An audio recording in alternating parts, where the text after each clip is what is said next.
बिस्मिल्लाहिर्रहमानिर्रहीम। अस्सलाम वालेकुम नाज़रीन, आप यूट्यूब चैनल देख रहे हैं। मैं इमरान खान हूँ। इस वक्त बयानिया की एक जंग चल रही है और बयानिया बनाया नहीं जा पा रहा। यानी बड़ी अजीब अजीब चीज़ें हो रही हैं। एक स्टेटमेंट एस्टेब्लिशमेंट के करीबी लोग देते हैं, फिर जब दूसरा स्टेटमेंट देते हैं तो वो उसके साथ मैच नहीं करता। यानी जो इस वक्त हुकूमती कैंप के अंदर लोग मौजूद हैं, वो जब भी कोशिश कर रहे हैं एक नया बयानिया बनाने की, वो बयानिया काम नहीं कर रहा। मैं आपको मिसाल एक दे देता हूँ, उससे आपको समझ आ जाएगी। अभी एक नया बयानिया बनाया गया और ये एस्टेब्लिशमेंट की जानिब से बयानिया लॉन्च किया गया। बयानिया अब ये कहा जा रहा है कि बुशरा बीबी को इसलिए रिहा किया गया था ताकि इमरान खान को डील पर आमादा किया जा सके। यानी अब ये बयानिया मैदान में लॉन्च किया गया है कि बुशरा बीबी शायद कहीं एस्टेब्लिशमेंट की तरफ से खेल रही हैं और उनको इसलिए लॉन्च किया गया है कि जनाब उन्होंने इमरान खान साहब को डील के ऊपर आमादा करना है। ये जरा जुमला आपने याद रखना है और एग्जैक्टली ऐसी रिपोर्ट हुआ है और ये एस्टेब्लिशमेंट की जानिब से रिपोर्ट किया गया है। यानी उनकी नुमाइंदगी जो लोग करते हैं वो कह रहे हैं कि बुशरा बीबी को इसलिए रिहा किया गया था ताकि इमरान खान को डील पर आमादा किया जा सके। अब दूसरा स्टेटमेंट इन्हीं लोगों का चंद दिन पहले का वो ये था कि अगर बुशरा बीबी डी चौक जाने की जिद ना करती या कारकुनों को डी चौक ना लेकर जाती तो डील मुकम्मल हो जाती और इमरान खान साहब 15 से 20 तारीख के बीच में रिहा हो जाते।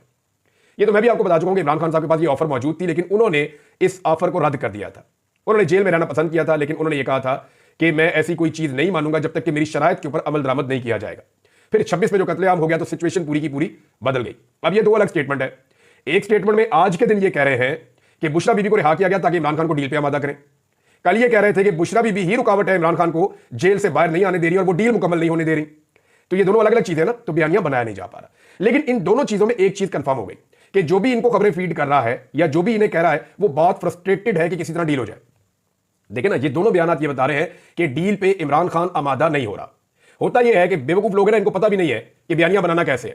भाई जब आप बयानिया बना रहे हैं तो उसका एक दूसरा रुख भी होता है। जब आप ये कह रहे हैं कि बुशरा बीबी को इसलिए रिहा किया गया कि इमरान खान को डील पे आमादा करें, तो इसका दूसरा मतलब यह है कि इमरान खान डील पर आमादा नहीं है। तो वो जो आप दूसरा एक और बयानिया बनाते हैं कि इमरान खान डील के लिए भीख मांग रहा है, वो आपका बयानिया बढ़ जाता है यहां पे। तो ये सोशल मीडिया का दौर है, कॉमन सेंस से आपको काम करना पड़ेगा और एक ऑफिस के अंदर बैठ के सर जोड़ के आपको करना चाहिए कि बड़ी टेबल है, वहां पे सारे इकट्ठे बैठे फिर आप बयानिया बनाएं। होता यह कि एक बयानिया उस दफ्तर में बन रहा है, उस दफ्तर में बन रहा है, उस दफ्तर में बन रहा है, वो सारे बयानिया एक दूसरे के साथ मैच ही नहीं करते। एक बयानिया लॉन्च होता है कि जनाब बुशरा बीबी डील करवा रही है, दूसरे में लॉन्च होता है बुशरा बीबी डील खराब करवा रही है, तीसरे में लॉन्च होता है कि इमरान खान जो है वो डील मांग रहे हैं और बाकी जो बयानिया है वो सारे इसके साथ कंट्राडिक्ट है कि जनाब इमरान खान को डील पे बनाया जा रहा है।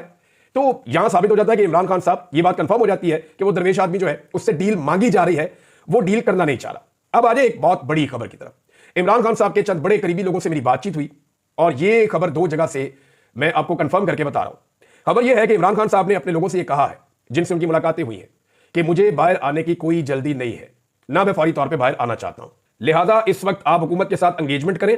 दूसरी जानिब एक मुज़ाकरात मैंने आपको बताया कि वो अलग से हो रहे हैं। एक मुज़ाकरात खुफिया हो रहे हैं, एक मुज़ाकरात एलानिया हो रहे हैं। एलानिया मुज़ाकरात के अंदर सिर्फ नतीजा निकलेगा उन मुज़ाकरात का जो मुज़ाकरात खुफिया हो रहे हैं, और वो जो खुफिया मुज़ाकरात हो रहे हैं उसमें वज़ीर आला खैबर पख्तूनख्वा के अलावा ज्यादा लोग इन्वॉल्व नहीं है और वहां पर इमरान खान साहब को रेगुलर रिपोर्ट्स जारी हैं और उनको चीजें बताई जा रही हैं, उनसे मुशावरत की जा रही है। अब वहां इमरान खान साहब जल्दबाजी नहीं दिखा रहे।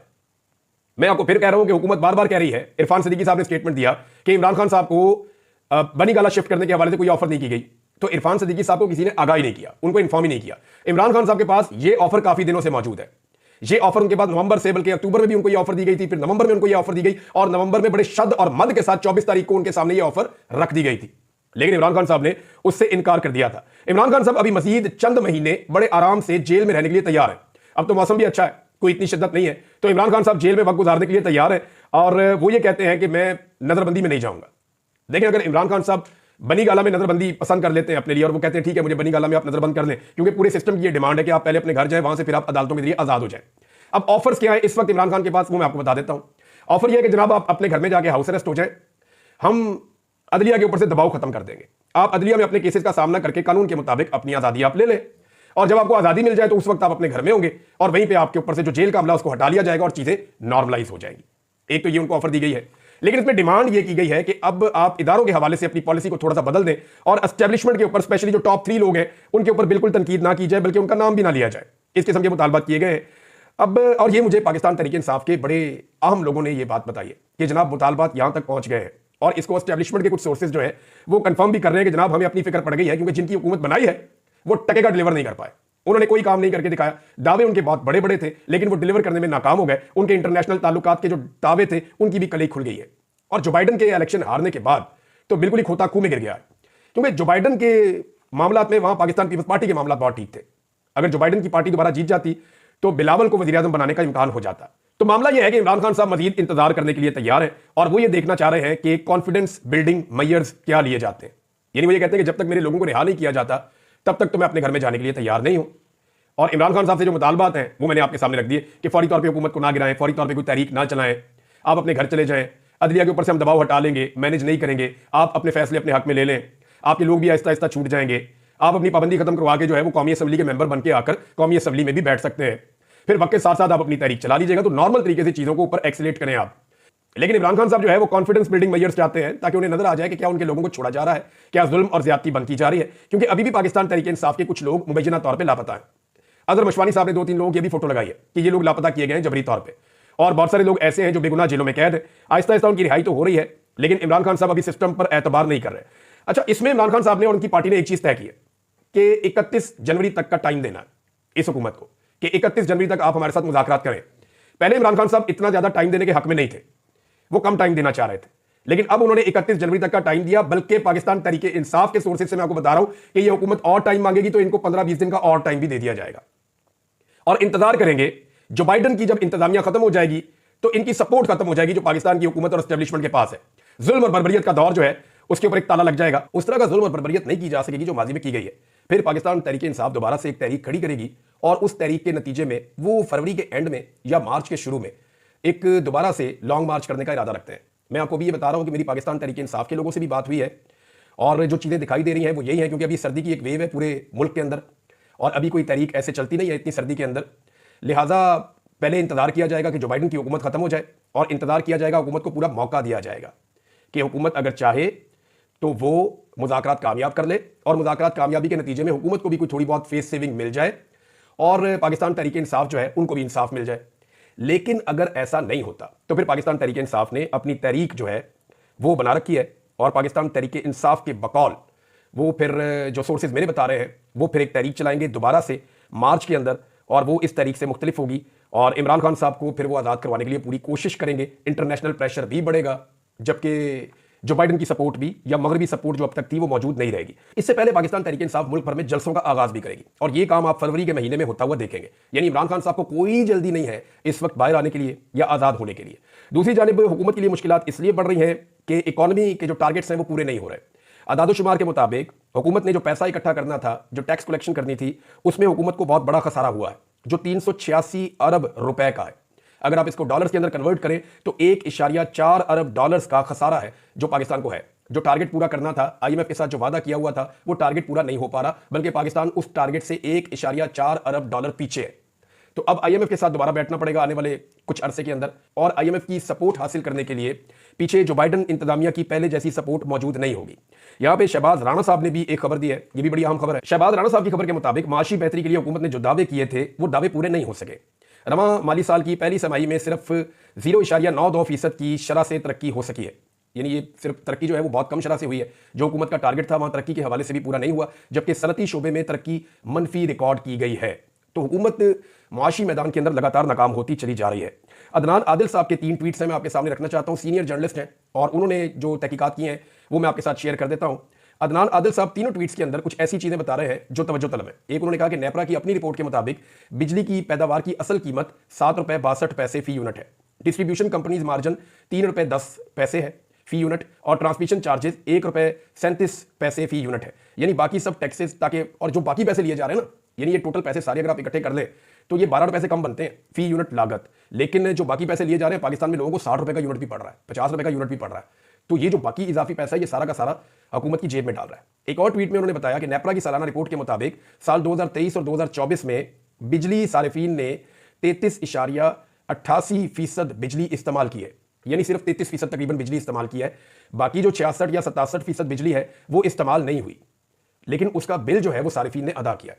यानी आपने 1 यूनिट इस्तेमाल किया और आपने 3 यूनिट के पैसे दिए। ये पाकिस्तान के साथ किया गया और ये सारा नतीजा है 2013 में जो नवाज शरीफ और शहबाज शरीफ ने एक घिनौना खेल शुरू किया था इस किस्म के पावर प्लांट लगाने का, जिनमें बहुत बड़े बड़े मुबैना तौर पे कमीशन थे, वो हमारे गले पड़ गए आकर, क्योंकि इन्होंने अपने फायदे के लिए उस वक्त बहुत सारे पावर प्लांट लगा दिए थे। बहुत सारे ऐसे लोगों को फायदा तो मिल गया था जिन्होंने अपने पावर प्लांट लगाए और उससे बेशुमार पैसा बनाया, लेकिन पाकिस्तान को उसका नुकसान हुआ। पाकिस्तानी 1 यूनिट खर्च करते हैं और 3 यूनिट्स के पैसे देते हैं।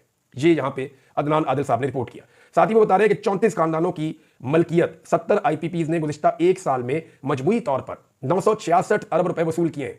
ये सिर्फ 34 खानदान हैं जिनके 70 आईपीपीज हैं। इन्होंने 966 अरब रुपए वसूल किए, लगभग 1000 अरब रुपया इन्होंने पाकिस्तानियों से वसूल किया है, जिनमें से 620 अरब रुपए सिर्फ कैपेसिटी पेमेंट के हैं। यानी जितना पैसा वसूल किया उसमें जो 2 हिस्से, अगर 3 हिस्से किए जाए उस पैसे के, तो एक हिस्से की हमने बिजली खरीदी है, बाकी 2 हिस्से जो है वो हमने बिजली बनाए बगैर उनको दिए। अंदाजा करें आप, यानी 966 अरब रुपया हमने उनको जो दिया है उसमें से जो हमें बिजली मिली है वो 300 कुछ अरब की मिली है, जबकि 620 अरब रुपए की सिर्फ कैपेसिटी पेमेंट हमने पे की है। ये है पाकिस्तान के हालात। एक अच्छा इकदाम हुकूमत ने उठाया और ये बहुत अच्छा है अगर हुकूमत इसको कर गुजरे तो। हुकूमत ने फैसला किया है कि जो ईरान पाकिस्तान गैस पाइपलाइन है उसके ऊपर अमेरिका को एतमाद में लिया जाए, उसके साथ मुज़ाकरात किए जाए। ये बहुत पॉजिटिव साइन है, पाकिस्तान को हर हाल में ये करना चाहिए। अगर ये हुकूमत ये कर जाए तो ये इसका एक बहुत बड़ा कदम होगा, ये बहुत बड़ी कामयाबी होगी। हुकूमत ने दुरुस्त सिमत में ये कदम उठाया, क्योंकि देखिए पाकिस्तान में जो गैस की कीमत है वो अगर आप गुज़िश्ता कुछ अरसे की बात करें तो 850% बढ़ी है। जिन लोगों को चंद हज़ार बिल आता था उनको लाख लाख रुपए बिल आ रहा है। इतने बड़े बिल आ रहे हैं कि लोग पे नहीं कर पा रहे गैस का बिल। लिहाजा अगर हुकूमत किसी तरह से अमेरिका को इस पर राजी करती है या मुज़ाकरात के नतीजे में या किसी भी तरह ईरान से सस्ती गैस खरीदने का मंसूबा पाकिस्तान बना लेता है तो पाकिस्तान के अंदर गैस का बहरान बहुत हद तक टल जाएगा। लोगों को सस्ती गैस मिल जाएगी, आपकी सनतें भी चल जाएंगी, आपके जो सार्फिन है उनके लिए मसाइल भी हल हो जाएंगे। लिहाजा हुकूमत का ये एक पॉजिटिव कदम है, उन्हें इसके ऊपर ज़रूर आगे बढ़ना चाहिए। हामिद रज़ा काज़मी साहब ने एक बड़ा काम किया है। ये जो कमेटी है इंसानी हुकूक की कौमी असम्बली की, उसके सरबराह है, और ये बड़े दिनों से कोशिश कर रहे थे कि जो 26 नवंबर को जो कुछ भी हुआ इस्लामाबाद में, उस मामले के ऊपर कमेटी का इजलास तलब किया जाए। बार बार कोई ना कोई रुकावट आ जाती थी, हत्ता कि यहां तक हुआ जब इन्होंने अपने सरकारी स्टाफ को कहा कि तमाम लोगों को खबर की जाए और कमेटी का इजलास बुलाया जाए, तो उसके बाद वो जो सरकारी स्टाफ है उनके घर में 1 दर्जन से ज्यादा डाले पहुंच गए। नामालूम अफराद पुलिस के साथ पहुंच गए और उन पर शदीद दबाव डाला कि कोई भी तरीका करो, हामिद रज़ा काज़मी को गिरफ्तार करवाओ ताकि ये मामला जो है इसको रोका जा सके। लेकिन बड़ी कोशिशों के बाद बिल आखिर वो कामयाब हो गए और कमेटी का इजलास गुज़िश्ता रोज हुआ है। उसमें हामिद रज़ा काज़मी साहब ने बड़े सख्त सवाल उठाए, आईजी को भी तलब किया है, उससे भी सवाल उठाए, और बहुत सारी ऐसी चीजें अब वो सामने लेकर आ गए हैं जिसमें जवाब देना पड़ेगा हुकूमत को। सीसीटीवी फुटेज के हवाले से वो प्लान कर रहे हैं, वो भी लेंगे। जो अस्पतालों का रिकॉर्ड है वो भी मांगा जाएगा, पुलिस से गोली चलाने का जवाब भी मांगा जाएगा। वहां पे जो एसपी इस्लामाबाद है उनके हवाले से बड़े सख्त सवाल हुए। एसपी ने कहा जी कि हमने लोगों को रोका, वहां पे हम तो रेड जोन में दाखिल नहीं होने दे रहे थे। तो इस पे जो हामिद रज़ा काज़मी साहब ने कहा जी आप कैसे लोगों को गोलियां मार सकते हैं, गोली तो आप नहीं चला सकते। अगर कोई ट्रैफिक का रूल्स की खिलाफ वर्जी कर रहा है तो आप चालान करेंगे या मैक्सिमम आप गिरफ्तार कर सकते हैं, आप लोगों को गोलियां नहीं मार सकते। ये गोलियां मारकर बहुत बड़ी गलती की गई है। बहरहाल अभी ये मामला आगे चलेगा। मेरी हामिद रज़ा काज़मी साहब से बात हुई तो उनका यह कहना है कि इसको हम यूं नहीं छोड़ेंगे, इस मामले को मंतकी अंजाम तक पहुंचाएंगे। अब नाज़रीन एक और इशू पे मैं आखिर में बात करना चाहता हूं। अगर कोई ये कहता है ना पाकिस्तान में कि जो पाकिस्तान के बड़े बड़े फैसले हैं दाखिली नौयत के, खारजी नौयत के और दिफाई नौयत के, वो पाकिस्तान के सियासतदानों ने किया है, तो वो अपने आप को भी धोखा देता है और पाकिस्तानियों को भी धोखा देता है, अपने देखने और सुनने वालों को भी धोखा देता है। जो 1971 है ना, वो सियासतदानों की वजह से नहीं हुआ था। अफगान जहाज डॉलरों की एवज जो किया गया था वो सियासतदानों का फैसला नहीं था। अमरीकी वॉर एंड टेरर का हिस्सा बनना पाकिस्तान की जानिब से ये सियासतदानों का फैसला नहीं था। जितने पाकिस्तान में मिलिट्री ऑपरेशंस हुए हैं वो सियासतदानों ने प्लान नहीं किए। दहशतगर्दों से मुज़ाकरात सियासतदानों के फैसले के मुताबिक नहीं हुए। टीटीपी से मुज़ाकरात सिर्फ इमरान खान का फैसला कैसे हो सकता है? खारजा और दाखिला पॉलिसियां सियासी हुकूमतों को बनाना चाहिए, लेकिन ये पाकिस्तान में सियासी हुकूमतें नहीं बनाती। पाकिस्तान में गुज़िश्ता 70 सालों से 4 मार्शल लगे और उसके अलावा मुल्क के तमाम बड़े फैसले जमहूरी अदवार या आप कह लेंगे सो कॉल्ड जमहूरी अदवार में भी एस्टेब्लिशमेंट नहीं किए हैं। कभी मलबा नवाज शरीफ पे पड़ जाता है, कभी भुट्टो पे पड़ जाता है, कभी बेनज़ीर पे पड़ जाता है, कभी किसी और पर डाल दिया जाता है, और आज ये मलबा इमरान खान पे डाला जा रहा है। फैसला करने वाले एस्टेब्लिशमेंट के किरदार हमेशा बरी-उज़्ज़िम्मा हो जाते हैं। कभी उन्हें उनकी हरकत की वजह से कटहरे में खड़ा नहीं किया गया। जब भी कोई सियासतदान इनकार करता है ना तो उसके खिलाफ गेम हो जाती है। जैसे आपको याद होगा कायद आज़म के साथ क्या हुआ, फातिमा जिन्ना के साथ क्या हुआ, लियाकत अली खान के साथ क्या हुआ, जुल्फ़िकार अली भुट्टो के साथ क्या हुआ, दीगर और बहुत सारे सियासतदान हैं, बेनज़ीर भुट्टो के साथ क्या हुआ, और फाइनली इमरान खान साहब के साथ क्या हुआ। कुछ सियासतदानों को इस खेल की समझ आ गई।